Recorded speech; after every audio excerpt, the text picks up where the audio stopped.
All right, YouTube, it's time for a message from your friends on the neoliberal so-called left, and that's just trust the government because good leftists never question it.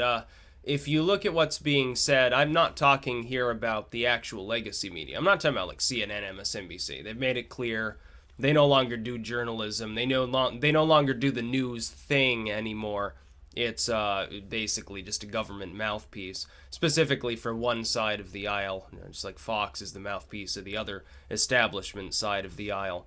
That's why there's no differentiation, by the way, between the two. When people say, oh, Fox gets exonerated, no, they don't. They're not fair and balanced any more than CNN or MSNBC or any of these others. I'm talking about the average self-proclaimed liberal in the country. If you look at what they're saying, whether it's some call-in to C-SPAN, some idiot commenter on Facebook or YouTube or whatever, what are they telling you to do? Oh, you should just trust the fucking government, you dumb fuck peasant. When the government tells you that it's got evidence that the Russians are hacking our election, rigging the election, influencing our election, they don't even make it clear what actual means were used. But yeah, I would think extraordinary claims require extraordinary evidence. That's fairly clear. If there was actually reason to believe, if there was significant evidence, insurmountable evidence, outright die-hard proof that a foreign state managed to directly influence our elections, not influence it as in, oh, here's fake news, not influence it as in, oh, well, I hope this candidate wins, says foreign dignitary, directly influences it as in does something that would directly interfere with the honesty and fairness of our election, that would be something that the public intrinsically would need to know. It would be something that the public doesn't just deserve to know, but absolutely must know. The government must reveal their evidence that that has happened. What we've seen, though, in the last 48 hours is that the government is making that claim, but they're not offering up any evidence under the veil of, oh, well, it's confidential. You can't see it because it involves secret stuff that the public's not allowed to know about. How fucking convenient. You know, that's a little bit like when they said that there were, biological weapons in Iraq, so we should go in and take care of those WMDs. Yeah, it's a little bit like that. Oh, look at how that turned out. It's a little bit like, oh, the Gulf of Tonkin or something like that. Oh, yeah, that turned out really well, too. You see, the problem is every time we just trust the government, we get screwed. We get fucked. The reason why they're not giving us evidence is because the claim is not true. 10, 20 years down the line, you figure out it's not true. You get sold a pig in a poke, and it remains a pig. You can smear it with lipstick all you want, and you can spit shine its turds all you want. You can plate them in gold. They're still nuggets of poop. And that's what's left all over our country. Pig shit.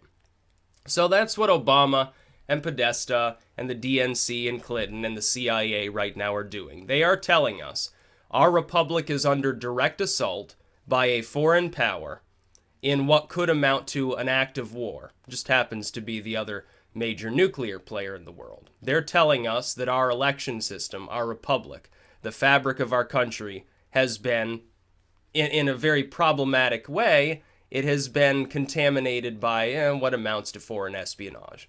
They're telling us that it's been compromised. Yet they're giving us no evidence that this is the case. Now, there are simple solutions to this, none of which involve granting the government more power. If our government was a bit more transparent, we wouldn't have a problem with groups like WikiLeaks. Wouldn't matter. There wouldn't be any opportunity for a foreign state to manipulate the use of whistleblowers. By the way, I don't even believe that claim either. I don't think Assange is in bed with the Russians.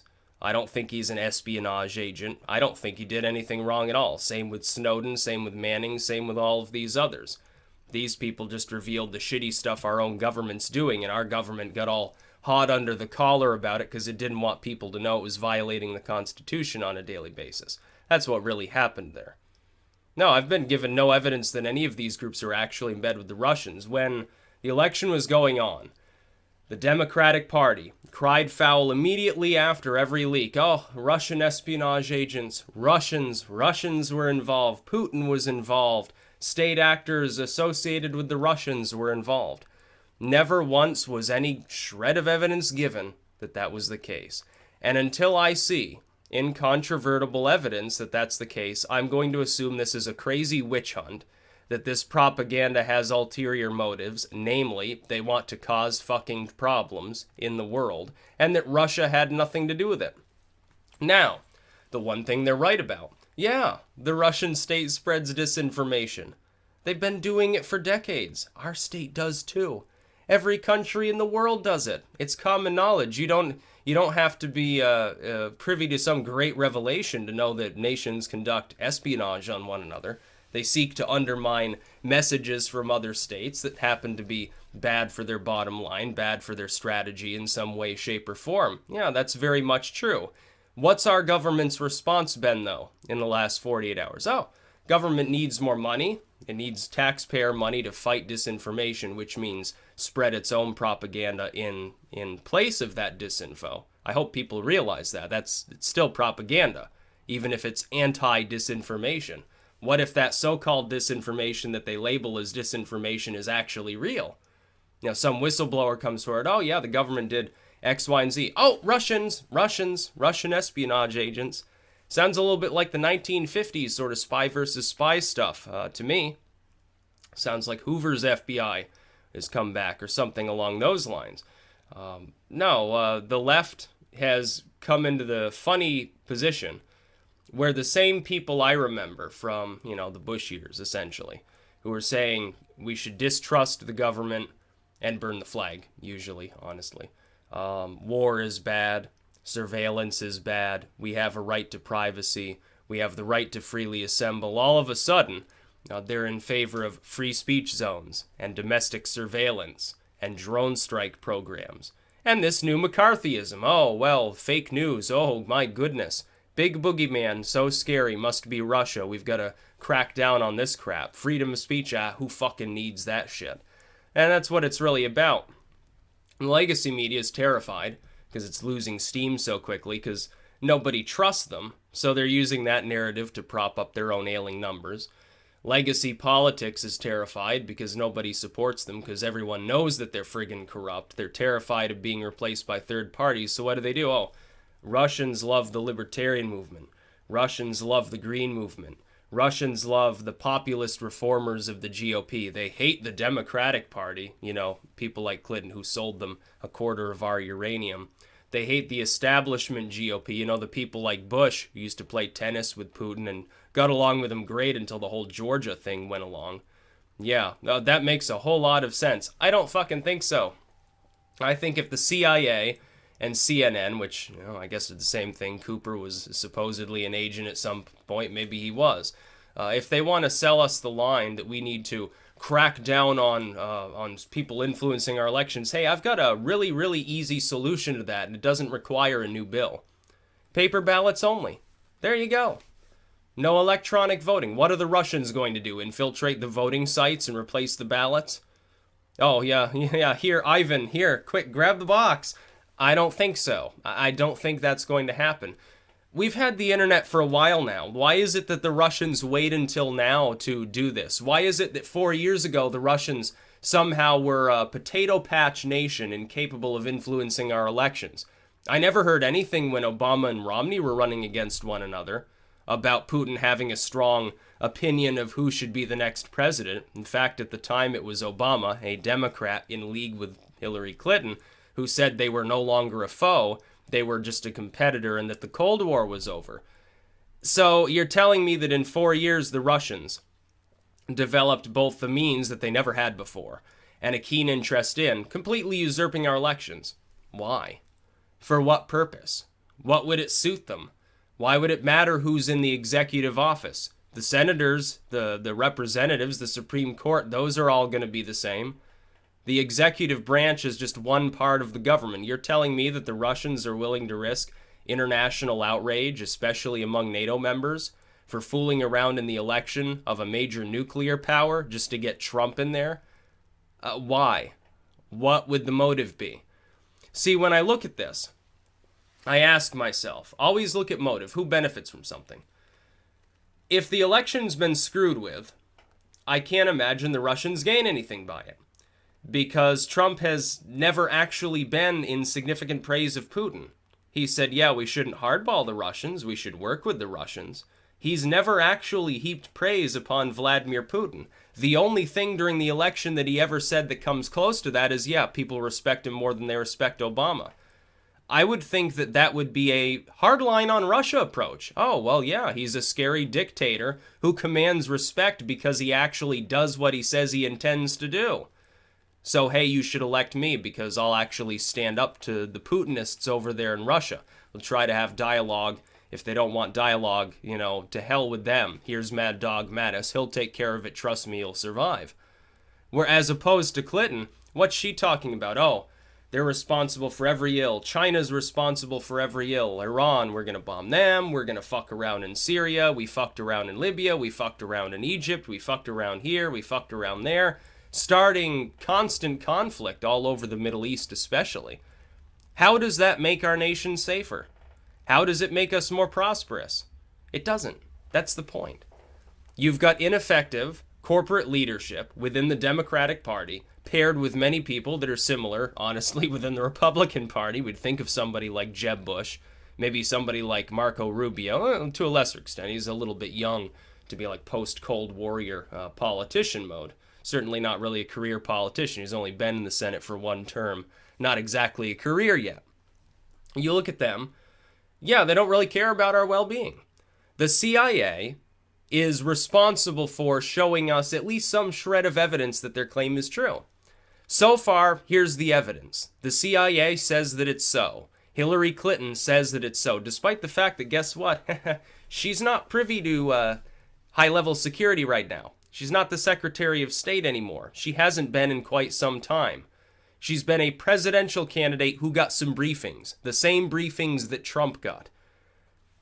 Why the discrepancy? She came out long before those briefings were held to ramble loud and long about Russian involvement in the DNC hacks. Never gave us evidence. The FBI never said there was evidence of that. They said, oh, yeah, it doesn't even look like foreign states managed to penetrate the system. They disagreed, apparently, and the same people right now that are praising the CIA, saying, oh, I knew it, Trump's a Russian agent. That's funny. When Comey came out and said that there was a reasonable methodology behind a second wave of the investigation into Hillary's server, people said it was evil. People said, oh, meddling in the political process, blah, blah, blah. No, you know what? I said that what Comey did was a good thing. And what the CIA's doing is a good thing. If it's true. If there's evidence. But where is it? So far, we've got anonymous sources within the CIA.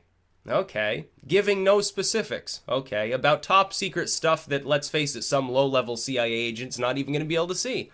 Yeah, this sounds like something from the National Enquirer. It doesn't sound like something that's actually truthful. Earlier, being liberal. Ever the nest of geniuses posts. Oh, people want to talk about how the credible mainstream media is fake news. Oh, shame on them. The fake news is like these smaller sites. Are you nuts? Credible? CNN and MSNBC were on board with feeding you the bullcrap that the government gave them on the Iraq War years ago. Did you unquestioningly obey that? Assume that it was true? Oh, says you. Yeah, Saddam had weapons of mass destruction. This is why nobody respects you. Few of us questioned it at the time and said, yeah, maybe there's a possibility that there's some other motive here other than, yeah, they're telling the truth and Saddam really is Satan incarnate. Apparently, you were dumb enough to believe it, though, over on Being Liberal or Salon and some of these other sites. And certainly the pundits at MSNBC, CNN, Fox News, NBC, and, the now defunct other one there. I can't remember even what its name was. That now doesn't really, I think it was ABC. It's only like a quarter news now. It's more like a Yahoo News style site. It's actually very strange. Or is that CNBC? I can't even remember them because I don't even pay attention to them half the time because of shit like this. You're telling me that the credible U.S. news firms are the same ones that fed us the lies about the Iraq War. That's funny. You spent years talking about how that lie was monumental, it was evil, it led to so much chaos and suffering and terrorism and everything wrong in the world. And evil, evil Bush. Obama does the same thing, and in the twilight of his presidency, you have the government and the media saying the same sorts of things they said before the invasion of Iraq. You're too dumb to even notice the similarities. You're too dumb to even notice that the way that CNN and the New York Times and others right now are talking about Russia and Putin sounds a hell of a lot like the way they talked about Iraq and Saddam Hussein before shock and awe. That should get you fucking scared. Honestly, because Saddam Hussein did not have weapons of mass destruction. He had a few half-defunct chemical systems. He had some stations where he could feasibly make biological weapons, none of which appeared to have been in operation any time recently. He had some mustard gas, like any other randomly chosen tin horn state. And that's all he had. Where was this 1,000 gallons or so of botulism that Bush talked about? Where were the anthrax warheads? Where was the sarin nerve gas? Oh, it wasn't there. Then they tried to play it off as though Assad had bought it all and squirreled it out into his country before we invaded. Oh, that's why we never found it. And they wait to give that explanation, by the way. They browbeat the Bushes. They wait till Obama's second term when he's getting things fucked up in Syria, and then they invent this mythology that Assad took those chemical and biological weapons. Oh, that's where he got the nerve gas. He just killed, 1,000 people in Aleppo. Then we find out it was probably U.S. weapon systems. Oops. Oh, it wasn't Saddam's weapons after all? By the way, why would Saddam give him weapons in the first place? What would the fucking point be? If he was going to do that, wouldn't he flee too? Oh no, Saddam was found hiding in a hole in the ground out in the middle of the desert, looking completely disheveled before they, summarily hanged him after a kangaroo court trial. I'm not saying Saddam didn't deserve it, he quite clearly did. His only usefulness was keeping Al-Qaeda out of his country. Whoops, we sort of took out the only man who actually had enough power to keep them out continuously. This is just, it's stupid. The media is completely lying to us once again. And now that the shoe's on the other foot, it's the left. It's not the right anymore. It's not the Republicans. Not a bunch of warmongering, salivating neocons that want to go cause terror and bloodshed in some far-off third-world nation the average person can't find on a map. It's the neoliberals this time that are calling you a conspiracy theorist for formulating in your head the idea that there's a similarity between this and how people talked right before we invaded Iraq on false pretenses with false intelligence that the government itself later even understood and admitted openly was false intelligence at many levels. They're telling you, just trust them, just trust us. We're the media, we're spotless, we would never lie to you. We would never put out something we got from an anonymous so-called CIA source without fact-checking it, under the premise that it was top secret. Oh, just like we got hoodwinked into Iraq. Well, that's what happened then, and I'm going to assume that's something along the lines of what's going to happen now. The way they've been talking, actually, for a couple of months is sort of a lead up to war.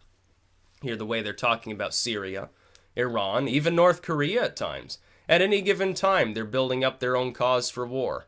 They're probably just waiting to hit the switches on their bombers and so forth. Now, while you can make an argument that removing tin horn dictators is a good idea, yeah, sometimes it is. The power vacuum that it'll create in its wake will be far worse. We've seen this. We did it in Libya. It didn't work. We did it in Iraq in 2003. It didn't work. We did it in Afghanistan. Kinda sorta worked, but not really. Really expensive for what little results we got out of it. Can't even imagine how bad it'd be if we picked off the Iranians. No, the media's lying right now. Either that or they're too dumb to fact check. And they're just taking an anonymous source, running with it, and having their lackeys at Being Liberal and Salon and all of these other rags tell you, the little peasants, the little sheep that aren't supposed to think for themselves, how dare you use a YouTube channel for your news? You should be coming here and clicking our ads so we can line our pockets, so we can build our bunkers when the elites fuck up at some point in the future regarding the Russians or the Chinese or something. Just trust us. Don't worry, even though we're multi-million-dollar corporations backed by international banks, co-opted by political parties, we're totally unbiased. We would never skew our message in favor of a political movement, in favor of anybody else. It's fair and accurate reporting. It's not yellow journalism when we do it. It's fair. That's funny. It sounds a lot like the Iraq War stuff. I remember back then, Fox used to call you a pinko or a commie or something like that if you thought it was a bad idea. If you thought the intelligence was faulty in 2003, if you said something doesn't seem quite right here, I think we might have been lied to here, and you had gone on Fox to say that. Of course, the internet was still in its infancy in the social media sense at the time. It would have been, you're far left, you're fucking pinko, you're some granola munching hippie or something. And you're a conspiracy theorist, of course, because you don't trust, Lord and Savior George W. Bush. Now, if you don't trust Lord and Savior Hillary Rodham Clinton and her lackey Obama, it's really sort of a master and servant relationship, it seems, at this point. Obama's sort of relying upon her, I guess, to reclaim part of his legacy before he leaves office. If you don't believe them, virtuous, wonderful messiahs that they are, and the CIA of all bureaus, the least trustworthy other than maybe the IRS, maybe the NSA, then you're an evil conspiracy theorist who, you want to build a wall, you want to deport all illegals, stereotype after stereotype of everybody who could possibly oppose Obama or Hillary Clinton's policies. The ugliness of the stereotypes, too, has become a sort of cartoonish representation of how they usually think about the so-called right wing in the United States. Oh, the right wing, they look at a black person, all they see is ape-like features. They look at an Asian person, they can't tell the difference between someone who's Japanese and Chinese. They're just such fucking bigots, such racists. They look at a gay person, they ask him, why don't you have rainbow-colored hair and a dildo stapled to your forehead? Sort of like this weird sort of stereotyping thing. And yeah, there are people on the right, unfortunately, who think that way. Meanwhile, they're doing the same thing about everybody that they see as external to themselves. Oh, fucking fat Murica burger eater, fucking fat slob, robe-wearing Klanman, uneducated trailer trash, 8th grade piece of shit, snaggletooth little nerdy white boy who gets beaten up by a Hispanic and so he's mad at the world. Don't you see what's happening here? Don't you see how truly mortifyingly stupid this is? So this is how they control people. They set them at odds with one another. The easiest way to do that's to present both false and true news at the same time through the mainstream networks. I mean, you got Fox doing it for them. People at Fox are just little lackeys, too. They get the same money as all these other networks. No, I'm not going to just trust the CIA. The last time that people openly trusted the government on a token, didn't ask for evidence, we got the Iraq War. Oh, I don't think we need another Iraq War, whatever the hell kind of stupidity they're planning. It doesn't matter if this is Obama's idea, Trump's idea, Clinton's idea. It doesn't matter whose idea it is. It's still going to be a bad idea. It always is. We've never had a good idea that had to be forced down our throats with some sort of, we're afraid of subversion, we're afraid of disinfo from Russia, so we're going to pass a bill in the dead of night and not talk about it, number one. We're going to constantly ridicule the average Joe in the population who happens to disagree with our message through our lackeys in the legacy media, number two. Number three, we're going to use a bureau to openly insult everyone that's our opponent through an anonymous source that will never actually be named and never give us any actual evidence that we can give to the public. Yeah, what a wonderful time this is to be alive. This is a conspiracy. Something is happening behind the scenes. I don't pretend to know what their ultimate motives are, whether they're sowing chaos, preparing for a war, trying to take down the rise of populism. I don't know exactly why. Maybe they're targeting Russia. Maybe they're, in an offhanded way, targeting anti-NATO movements in general. It doesn't really matter, though. Probably lead to a proxy war or some shit like that. Yeah, I've said a mouthful here. That's about all. Peace out.